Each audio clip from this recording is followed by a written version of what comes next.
Vous appréciez la bande dessinée et êtes prêt à relever le défi de commencer à lire un livre par la fin, à la condition que vous en appreniez un petit peu plus sur la culture culinaire japonaise?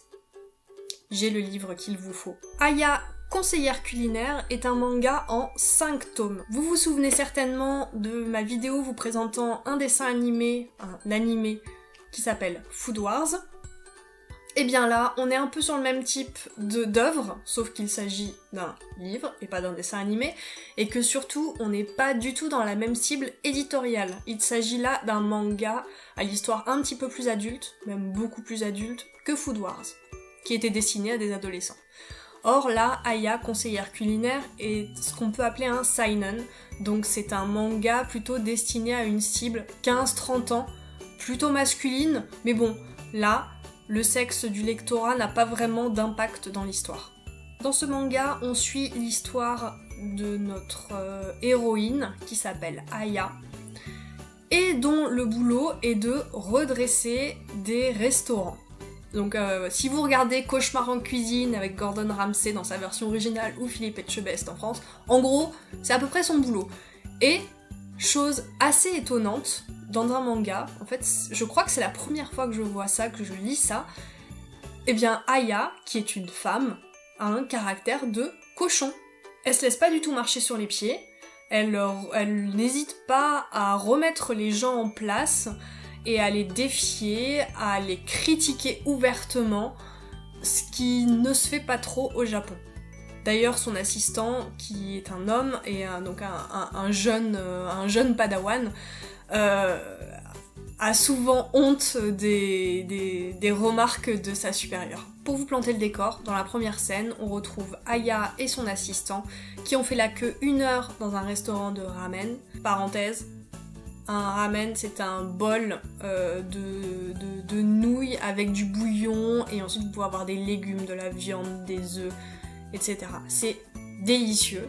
Et donc, Aya a fait la queue 1 heure dans un restaurant soi-disant spécialisé dans le ramen, et en fait elle est fort mécontente au moment de la dégustation, et elle ne va pas se gêner pour faire remarquer au chef que son bouillon est totalement médiocre, lui expliquer comment il aurait pu faire mieux, et lui annoncer qu'elle va faire fermer son restaurant. Ce manga est en fait une succession d'histoires sans lien apparent entre elles, mis à part que chaque histoire est une mission différente donnée à Aya et son assistant qui s'appelle Ipei, et qui travaille pour une société qui s'appelle Food Project. À chaque mission, on en apprend un petit peu plus sur la personnalité d'Aya, et a priori, de ce que j'ai pu lire, des commentaires que j'ai pu lire sur internet, elle devient un peu plus humaine au fur et à mesure du manga. Alors je n'ai lu que le premier tome de ce manga, qui en compte 5. Pourquoi je n'ai lu que le premier tome ? Tout simplement parce qu'on me l'a donné, en fait je ne le connaissais pas du tout, et quand j'ai voulu acheter les autres, je me suis rendu compte qu'ils n'étaient plus édités. Les livres ne sont plus imprimés, on peut les trouver sur des marchés d'occasion. Pour l'instant, j'ai pas eu le courage de m'y mettre, mais je pense que je vais me procurer les 4 autres tomes, parce que ce manga est relativement intéressant. Alors, au niveau des illustrations, bon, c'est pas... voilà, je vous montre un petit peu, c'est pas les illustrations que je préfère, c'est pas extrêmement travaillé, mais bon, ça fait le job. Voilà, c'est pas le plus beau manga que j'ai vu de ma vie, hein, clairement. Après, bon, c'est pas ultra pénalisant pour lire. Comme je vous ai expliqué, si vous n'avez jamais lu de manga, un manga, ça se lit de droite à gauche. Donc on commence par la droite. Et on tourne les pages comme ça. Et pareil pour le sens de lecture. Voilà, on lit comme ça, hop, de droite vers la gauche, du haut vers le bas. Donc c'est un petit coup à prendre, hein, c'est pas très compliqué. Une chose que j'ai beaucoup appréciée dans ce manga, c'est le métier d'Aya. Je n'avais jamais imaginé qu'on pouvait exercer ce type de métier, et ça me plaît beaucoup.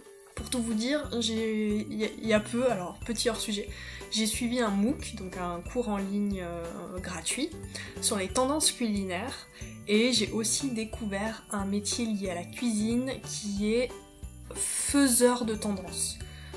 Donc ce sont des gens qui regardent un petit peu ce qui se fait partout dans le monde, et qui voit des tendances émerger et qui ensuite crée des livres de tendances avec des inspirations, voilà, pour inspirer les chefs, pour leur dire ce qui va être tendance dans les mois, dans les années à venir. Et donc ça c'est quelque chose qui est aussi utilisé pour la mode. Donc voilà, ça vient dans la cuisine également. Fin de la parenthèse. Et donc le métier d'Aya, bah pour moi c'est un peu comme ces nouveaux métiers, voilà, aller redresser des restaurants. Je voyais Philippe Etchebest ou Gordon Ramsay le faire à la télé, je ne m'imaginais pas que c'était un métier, mais ma foi, ça peut être intéressant pour un plan de carrière. Autre point intéressant, c'est qu'au début de chaque histoire, un chef japonais nous propose une recette assez simple à réaliser, et donc il nous détaille pas à pas comment réussir cette recette. Par exemple, la toute première recette qui nous est proposée, le hayashi rice de papa. Donc il nous explique un petit peu de quoi il s'agit. On a une petite photo en noir et blanc. La liste des ingrédients et le déroulé de la recette. Donc vous voyez ici, c'est pas très compliqué. Donc ça, c'est un point positif. Par contre, le point négatif, c'est que il n'y a aucune recette de ce livre qui m'emballe vraiment. J'ai pas envie de les faire en fait, tout simplement. Attendez, j'ai noté les recettes qui étaient présentes. Donc on a le hayashi rice qui est un plat de riz contenant du bœuf, du ketchup et une sauce semi-glace. Alors je sais pas ce que c'est. Une chose est sûre, je n'aime pas le ketchup. Donc de toute façon, je ne ferai pas cette recette parce que vraiment le ketchup, c'est pas du tout ma tasse de thé. Ensuite on a un cabillaud mariné au miso pendant 3 jours. Pourquoi pas, je sais pas, voilà, ça m'emballe pas à première vue, c'est pas le truc que je ferais. Peut-être que je le ferai un jour, hein, mais enfin c'est la recette du livre qui m'emballe le plus, hein, parce qu'après on a une salade allemande aux saucisses. Pourquoi une salade allemande? Je ne sais pas. Et le dernier c'est du pied de porc au miso. Donc bon, j'aime pas du tout le pied de porc, c'est extrêmement gélatineux. Y a pas beaucoup de viande, c'est pas mon truc non plus, donc c'est clair que je ne cuisinerai pas des pieds de porc au miso. Bon par contre voilà, on a des conseils qui sont distillés un petit peu au gré des pages et qui ne sont pas inintéressants. Donc c'est pas forcément des conseils distillés par ce chef en particulier, mais dans le cours de l'histoire, Aya qui donne des conseils pour réussir un bouillon ou réussir des plats. Et donc on peut piocher ici et là et c'est assez intéressant. Autrement, je vais pas vous mentir, c'est loin d'être mon manga préféré. Parce que je trouve que Aya a des manières un peu rudes tout de même de traiter les gens. Parce que, bon, les histoires sont intéressantes mais pas transcendantes. Ceci dit, ça se laisse lire, c'est assez sympathique. Après, comme je vous l'ai dit, le problème de ce manga, c'est qu'il n'est plus édité. Donc vous ne pourrez trouver que des articles d'occasion, et pour certains, les prix montent un petit peu. Donc, c'est pas hors de prix, mais on peut arriver à une vingtaine d'euros le manga, sachant qu'un manga neuf, normalement, c'est autour de 6-7 euros. Bon, ça commence à faire cher, surtout quand c'est un manga qui vous plaît moyennement sans plus. Du coup, si vous avez l'occasion de le lire, c'est très bien.